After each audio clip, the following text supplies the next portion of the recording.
Fala pessoal, uma boa tarde, bem-vindos a mais um Fórum Interativo. Hoje eu estou aqui com o professor de Direito Administrativo e também de Medicina Legal, delegado André Uchoa. É o cara aí que está comandando todas as questões de medicina legal, todas as questões de administrativo.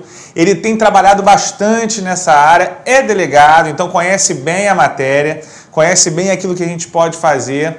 E tem muita coisa para a gente tratar hoje aqui. A gente divulgou nas redes sociais e acabou vendo que vieram bastante perguntas do show antes. E queria que você falasse um pouco da sua matéria em primeiro lugar, falasse um pouco do direito administrativo. Bom, primeiramente é um prazer agradecer ao curso Fórum a oportunidade de participar. Bom, eu sou, como o Petrocelli disse, delegado de polícia e aqui no curso Fórum ministro aulas de medicina legal e direito administrativo. No direito administrativo, para o concurso de delegado é uma matéria fundamental, ao passo que é matéria de direito público e o delegado de polícia no dia a dia, ele vai precisar muito de direito administrativo, principalmente para trabalhar com a presunção de legalidade, legitimidade dos atos dos agentes públicos, policiais militares que realizam prisões e capturas, por exemplo. O direito administrativo, na verdade, para qualquer concurso público, ele faz parte de um pilar, né? Porque assim, ele é fundamental para qualquer servidor, né? Assim, que atua em qualquer área, não só na área de polícia, né? Sim, sem dúvida. O direito administrativo é o norte, porque toda a relação jurídica entre o agente público e o Estado vai ser pautada pelo Estatuto do Servidor, pelo Estatuto da Magistratura, do MP.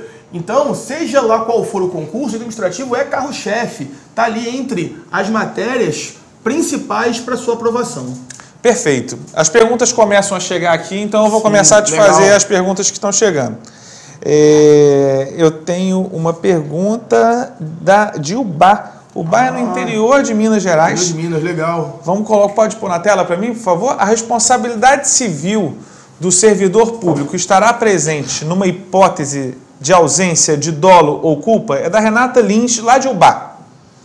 Ô Renata, obrigado pela pergunta, primeiramente. E aí nós lembramos que o artigo 37, parágrafo 6º da Constituição Federal, segunda parte, vai dizer que as pessoas jurídicas de direito público e as pessoas jurídicas de direito privado prestadoras de serviço público responderão pelos atos que os seus agentes causarem a terceiros, sendo assegurado o direito de regresso em face do agente causador do dano, se esse agente tiver agido com dolo ou culpa. Então, como bem ensina a doutrina, a gente sabe que a responsabilidade civil do agente público, Renata, é uma responsabilidade subjetiva. Ou seja, no caso de ausência de dolo ou culpa, o servidor público não responderá regressivamente. O Estado não terá ação regressiva em face dele, só se ele tiver agido com dolo ou culpa. Então o Estado não vai ter ação de regresso. Não terá ação de regresso. Perfeito. O Estado pagará a indenização à vítima, mas não vai poder propor a ação de regresso ou denunciar a lide para aqueles que admitem o servidor se ele não tiver agido pelo menos com culpa, ou seja, dolo ou culpa. Perfeito. Chegou uma pergunta também do Carlos. O Carlos, deixa eu ver de onde que ele é. Deixa eu colocar aqui para vocês na tela. O Carlos ele é de Maceió, em Alagoas. Qual o prazo prescricional para o ajuizamento da ação de responsabilidade em face do Estado? Legal, Carlos. Valeu pela pergunta. Bom, é um tema muito recorrente em prova, né? Então, o artigo 37, parágrafo 6º da Constituição, que define lá a responsabilidade civil do Estado, ele vai, obviamente, trazer, não ele, o 37, parágrafo 6º, o prazo está numa legislação infraconstitucional, no Decreto-Lei 20.910 de 32, que vai dizer que o prazo que a vítima tem para ajuizar a ação em face do Estado é um prazo quinquenal, é um prazo de 5 anos. Houve uma discussão no STJ, cuja posição encampada foi a posição do Carvalhinho, professor José Santos Carvalho Filho, que contemplava uma possibilidade desse prazo ser reduzido para 3 anos, considerado que o Código Civil de 2002, no artigo 206, parágrafo 3º, inciso 5º, falou que o prazo entre particulares seria um prazo de 3 anos. Então passou-se a se sustentar na doutrina e na jurisprudência do STJ que esse prazo teria sido reduzido para 3 anos. Entretanto, em 2012, o STJ volta a mudar de posição, alegando que o Código Civil, sendo norma geral, ele não poderia revogar o Decreto 20.910 de 32 e, por conta do princípio da especialidade, o prazo continuaria a ser de 5 anos. Essa é a tese hoje que prevalece no STF e no STJ. Agora, Uchoa, você falou um pouco aí do posicionamento do professor José dos Santos Carvalho Filho, Carvalhinho, né, que a gente conhece aqui no Rio. Exatamente. E hoje, no direito administrativo, O que você indicaria para o aluno que está estudando para o concurso público? Qual o livro que você André Uchoa, você indica na sua aula para o aluno poder estar estudando? Bom, o livro do professor Carvalhinho, Zé Santos Carlos Filho, é uma excelente obra, né? Um clássico de administrativo. Entretanto, eu venho indicando, além do Carvalhinho, mas de forma mais contundente, o livro do professor Rafael Carvalho Rezende de Oliveira, que inclusive é professor do curso Fórum, né? Um grande mestre, doutor em administrativo, procurador do município. E a obra do Rafael, ela é uma obra interessante, porque ela está enxuta, sem perder a profundidade. Então, acredito que hoje seja o melhor manual de administrativo no mercado. Para o concursando. Para o concursando, exatamente. Tá. Para o concursando. E como delegado, assim, como delegado de Polícia Civil, você precisando estudar direito administrativo, qual o livro que você usa no seu dia a dia, de fato, assim, para você lidar com os seus problemas do dia a dia? Então, a praxe administrativa demanda de nós, delegados, às vezes algumas consultas, principalmente quem trabalha em órgãos administrativos da polícia, como, por exemplo, assessoria jurídica, na comissão permanente de licitação. Então, por exemplo, quando a matéria é licitação, quando eu tenho de falar na Polícia Civil acerca de licitação, eu uso o professor Marçal Justem Filho como livro norteador para a matéria de licitação. Sim.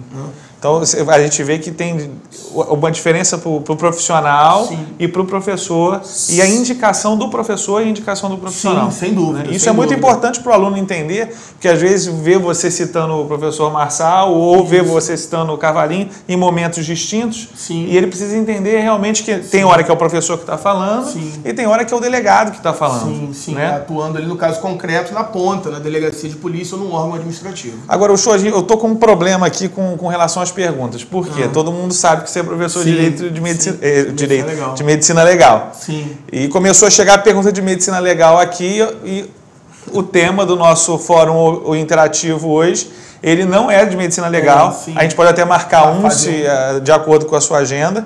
Mas se você não se incomodar, você pode responder aqui uma. E chegou uma pergunta aqui da Mariana Riachuelo, de Tupã. Tupã, eu acho que é lá perto do Mato Grosso, não sei, é bem distante ali da nossa região, da região que a gente conhece, né? O que são equimoses à distância? Ah, Mariana, valeu pela pergunta. Bom, esse tema equimose é um tema muito presente na medicina legal, né? Então, equimoses são lesões corporais em que o sangue extravasa e vai se impregnar nas malhas dos tecidos. E eu consigo visualizar esse sangue impregnado nas malhas dos tecidos, extravasado por uma transparência da pele. É o que comumente o leigo chama de roxo. Então, o que comumente chama de roxo, na verdade, é uma equimose. O nome técnico na medicina legal são equimoses. E às vezes a lesão, a vítima sofre uma pancada na região craniana. E essa pancada gera dentro do tecido um extravasamento de sangue. E esse sangue ele vai descendo pela força da gravidade, se depositando, por exemplo, na região palpebrar. Então você vê aquele camarada com aquele roxo no olho, que na verdade não é um roxo, é uma equimose, e acha que ele tomou um soco no olho. Só que na verdade não foi um soco no olho, ele tomou uma pancada na cabeça, fraturou o andar médio da base do crânio, e aquele sangue, por força da gravidade, se depositou nas regiões de maior declive, fazendo com que houvesse ali na região palpebrar uma equimose periorbital. Essa equimose periorbital é chamada de equimose à distância, considerando que a pancada não foi no olho, a pancada foi no crânio. Isso é uma pegadinha, né? Isso é uma pegadinha. Porque quando você fala à distância, você imagina que seja algo feito corporalmente, mas à distância, mas não que é dentro do seu próprio corpo, né? Do seu próprio organismo. Exatamente. Né? A lesão, por exemplo, é uma lesão no joelho, mas a equimose vai aparecer no tornozelo. Ele toma uma pancada no joelho, uma ação contundente no joelho, e a equimose aparece no tornozelo. Isso se chama equimose à distância na medicina legal. Mas aí o cara que faz a aula de medicina legal com o André Uchoa não erra essa. Não, essa não erra, né? Essa não erra. Estamos trazendo um módulo, né? É verdade, bem lembrado. Para o curso Fórum, e esse módulo é um módulo que nós ainda não fizemos em lugar nenhum. E aí, não vi ainda em lugar nenhum esse módulo. Por quê? Porque não só a parte de teoria, com 30 horas, a gente vai trabalhar também exercícios topificados por aula e, além disso, plano de estudo, ou seja, metas que o candidato vai ter de cumprir de leitura semanal dos pontos vistos na aula. Que é fundamental, né, Sem dúvida. Você também está na turma de delegado aqui do curso, né? A gente está aí com concurso para delegado do Acre, Mato Grosso, né? Teve agora de Goiás, teve também do Pará. Sim. Então tem que manter o estudo, né? Sim, sem dúvida. Eu vou travar as perguntas de medicina legal, mas vou fazer só mais essa daqui do João Carlos, que é de Petrópolis. Certo. E até porque chamou a atenção. O que significa a reação de Chamber positiva? Obrigado, João Carlos, pela questão. Repare, a reação de Chambert positiva, fala-se Chambert, é positiva. Ela vai ser analisada quando a vítima ela está exposta a uma queimadura. As queimaduras de 1º grau, 2º grau, 3º grau, 4º grau, segundo Hoffmann-Lucena, que é uma classificação. As queimaduras de 2º grau, chamadas de flictenas, as flictenas são bolhas. Então eu tenho a queimadura de 1º grau, o eritema, a queimadura de 2º grau, que são os flictenas. Aquelas bolhas podem confundir o perito numa hipótese de um encontro de cadáver em que eu tenha bolhas no cadáver em virtude da fase gasosa ou efisematosa e eu fico em dúvida, o perito fica em dúvida se aquela bolha foi feita em vida, oriunda de uma queimadura ou se foi um fenômeno cadavérico pós-mortem. O que tem que ser feito? O perito tem que retirar aquele líquido e examinar a presença de proteínas no líquido. Se houver proteínas no líquido é porque aquela reação foi feita em vida. E aí eu vou ter uma reação de Chambert positiva. Para diferenciar uma bolha oriunda da putrefação da bolha oriunda da segunda fase da queimadura, chamada de flictena. Então isso aqui é a reação de Chambert positiva. Perfeito, show. Então agora eu vou sair um pouco da medicina legal. Sim, você garante pra gente um fórum interativo só de medicina? Vamos fazer um só de medicina legal. Perfeito. Aí é bom que os médicos vão participar. Sim, com certeza. Vamos fazer um debate com os médicos, né? Sem dúvida. Vai ser ótimo. Perfeito. Então vamos lá. Allen Ribeiro, lá de Vila Velha, Espírito Santo. O ordenamento jurídico aqui, já voltando para o direito administrativo, né? Vamos falar sobre essa questão da responsabilidade civil do Estado. O ordenamento jurídico brasileiro reconhece casos de responsabilidade objetiva pelo risco integral? Essa pergunta é boa, ela está muito em moda, principalmente por quê, né? Por causa da questão dos presídios, rebeliões que nós vimos aí ao longo do Brasil, principalmente no começo do ano, né? Presos sob a custódia do Estado, que foram mortos por outros presos. E aí a pergunta é a seguinte, né? Responsabilidade civil objetiva pelo risco administrativo. Responsabilidade civil do Estado pelo risco integral, objetiva. Qual é a diferença? No risco administrativo eu tenho as chamadas causas de exclusão da responsabilidade. Fato exclusivo de terceiro, culpa exclusiva da vítima e caso fortuito ou força maior. No risco integral, eu não tenho as causas de exclusão da responsabilidade. Ou seja, a vítima que se mata, o Estado ainda assim responde. Ou seja, quando o ato é de terceiro, o Estado também responde. Ou seja, eu não tenho no risco integral, Petrocelli, eu não tenho as excludentes da responsabilidade. Muito bem. A pergunta é, o preso, quando um preso mata o outro, não foi o Estado que matou. Na verdade, foi um particular que está sob a custódia, cumprindo a pena, que matou o outro preso. O STJ vem considerando, nesse caso, que a responsabilidade do Estado é objetiva. E se o STJ considera que é objetiva, porque diz que o Estado tem que proteger o preso de outro preso e o preso dele mesmo, então o preso que se suicida ou o preso que é morto no cárcere por outro, segundo o STJ, o Estado responde. Não há dúvida que o STJ aqui está se baseando na teoria do risco integral. Porque não é fato exclusivo de terceiro se um preso matou o outro. Ou se o preso se matou, é culpa exclusiva da vítima, que é o suicídio, né? E ainda assim, se há responsabilidade, é porque nesse caso o Estado não estaria adotando o risco administrativo e sim o risco integral. Então é uma questão que está bem em moda. Agora, há outras situações que a doutrina também aponta como risco integral. Por exemplo, dano nuclear, risco integral, atos de terrorismo, dano nuclear, atos de terrorismo e a questão do preso vêm sendo consideradas no ordenamento hoje como risco integral. Apesar, volto a dizer, o STJ não disse que era risco integral expressamente, mas a partir do raciocínio que fez, não há dúvida que, no fundo, ele está adotando a teoria do risco integral. Agora, isso é uma situação muito complicada no dia a dia, né? Sim. Porque se fora do presídio, digamos, vamos usar esse exemplo do presídio, se uma pessoa se suicida, ela se suicidou, você não responsabiliza ninguém. Exatamente. A não ser que tenha tido uma... pula, né? Um incentivo. Ninguém auxílio ou suicídio. Agora, porque foi dentro do presídio, sim, sim. Você responsabilizar o Estado, a gente fica numa situação bem tênue, né? Assim, fica. Inclusive, alguns autores, como o professor Celso Antônio Bandeira de Mello, vão dizer que em nenhum caso no ordenamento deveria se adotar o risco integral, porque ele diz o seguinte, Pajatelli, que nesse caso o Estado estaria sendo equiparado a uma empresa de seguros universal. Ou seja, ele responderia por tudo. Né? E é esse argumento que você está trazendo. Mas, infelizmente, ou felizmente, não sei, não cabe a mim aqui a parte... É até uma discussão isso aqui, né? É até um tema para o outro fórum, né? Exatamente, um tema específico para o outro fórum. E nós, como delegados, né, no dia a dia, nós passamos, temos que ter muita atenção na custódia do preso. Porque o preso no Rio de Janeiro, eu não sei como é que está nos outros estados, mas no Rio de Janeiro, que eu posso falar, o preso só fica na delegacia por um prazo de mais ou menos 24 horas, até que ele vai para o sistema prisional, para a Polinter. Só que nesse prazo de 24 horas, ele pode atentar contra a própria vida. Né? Aí você é o responsável? Aí, em tese, eu digo assim, né? O Estado vai responder, mas se ficar comprovado, que foi a primeira pergunta do nosso fórum de hoje, que um agente público que tinha a obrigação de custodiá-lo foi negligente, imperito ou imprudente, ele agiu com culpa. E aí tem ação regressiva em face do agente. É muito comum, por exemplo, que o policial que é responsável pelo preso não determine que o preso tire o cadastro do tênis. Parece coisa boba, né? Mas não pode deixá-lo custodiado de tênis com cadastro, porque ele pode tirar o cadastro e se enforcar com um cinto.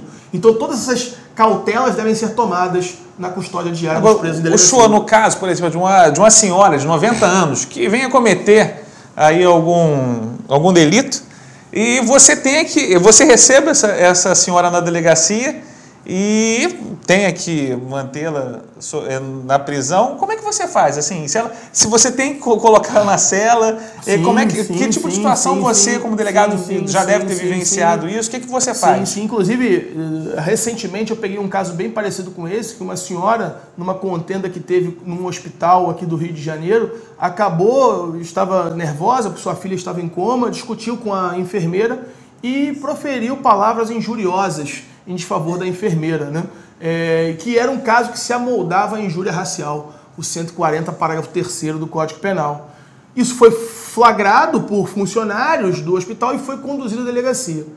E o policial militar, ou seja, em virtude da fragilidade daquela senhora, não a conduziu imediatamente. Apresentou as partes sem a senhora, que estava numa situação flagrancial. Então eu, sabendo do fato, fui até o hospital, conversei com a senhora, mostrei pela necessidade dela comparecer para prestar declarações, para que eu examinasse se aquilo era ou não uma situação flagrancial, e acabou que eu entendi que era sim uma situação de flagrante delito, tive que lavrar um auto de prisão em flagrante, e como era um crime que admitia que o delegado arbitrasse fiança em sede policial, eu arbitrei uma fiança e ela foi responder em liberdade já em sede policial, eu não precisei custodiá-la, mas te confesso que pela idade, pela debilidade, né, colocar aquela senhora numa cela ia ser complicado, ia ter que ter muita atenção.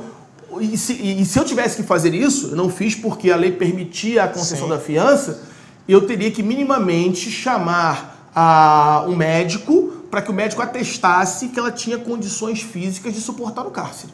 Senão eu ia ter que comunicar à autoridade judiciária para que, se eu não pudesse conceder liberdade provisória naquele momento, para que o juiz se manifestasse acerca da concessão da liberdade provisória. Agora, o show tem que ter o bom senso em todo momento, sim, né? Sim. A gente costuma dizer, né, que assim, para você ingressar no cargo, você tem que conhecer muito do direito, das matérias que são cobradas. Mas no dia a dia, óbvio, o conhecimento jurídico é importantíssimo. Mas como você falou, a razoabilidade, o bom senso devem pautar a sua conduta sem se desviar, obviamente, do que manda a lei. Não, perfeito. O show, a gente tem eu vou fazer só mais uma última pergunta, porque a gente já estourou o nosso tempo.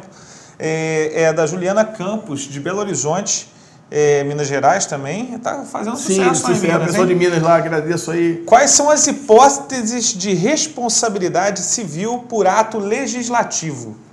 Legal, Juliana. Obrigado mais uma vez pela pergunta. Responsabilidade civil do Estado. Em regra, senhores, a responsabilidade civil do Estado é por ato administrativo. Em tese, o Estado não responde civilmente por ato jurisdicional e por ato legislativo. Entretanto, a doutrina reconhece algumas exceções em que o Estado responderia por atos legislativos.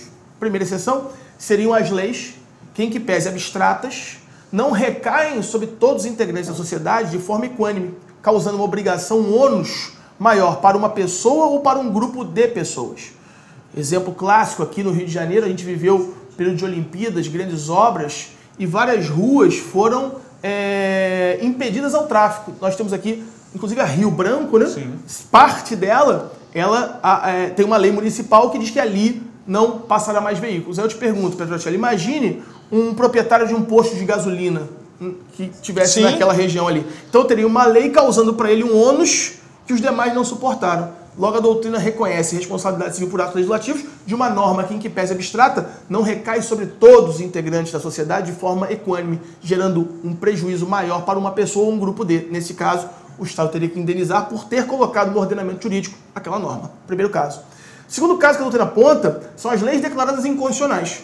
Então, leis declaradas inconstitucionais, se foram aplicadas no seu caso concreto e você sofreu um prejuízo, o Estado colocou aquela norma violadora da Constituição, depois ela foi declarada inconstitucional em sede de controle concentrado pelo Supremo, expurgado do ordenamento, você poderia ajuizar uma ação em face do Estado por ele ter colocado no ordenamento jurídico uma norma inconstitucional que, no seu caso, te causou algum dano.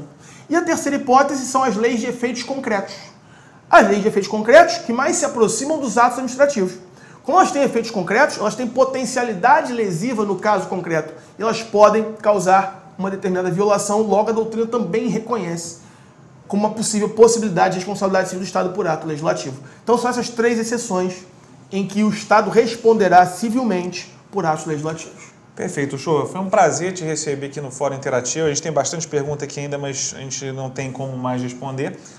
Você está aqui nas turmas de delegado, né, Shoa? Sim, E está lançando o módulo de medicina legal no dia... Sim, começa dia 6 de abril. 6 de abril, presencial amanhã. Presencial amanhã e online. Com a opção do online, né? Então, um módulo de medicina legal, 30 horas, turma de delegado, mas é um módulo isolado. Você pode fazer independentemente da turma de delegado, que tem presencial e online, começa 6 de abril. E nas turmas de delegado também, ministrando direito administrativo com uma honra possível e imaginável. Perfeito. Esse delegado André Uchoa, professor de Direito Administrativo de Medicina Legal. Eu sou Daniel Petrocelli e esse foi mais um Fórum Interativo. Obrigado. Obrigado.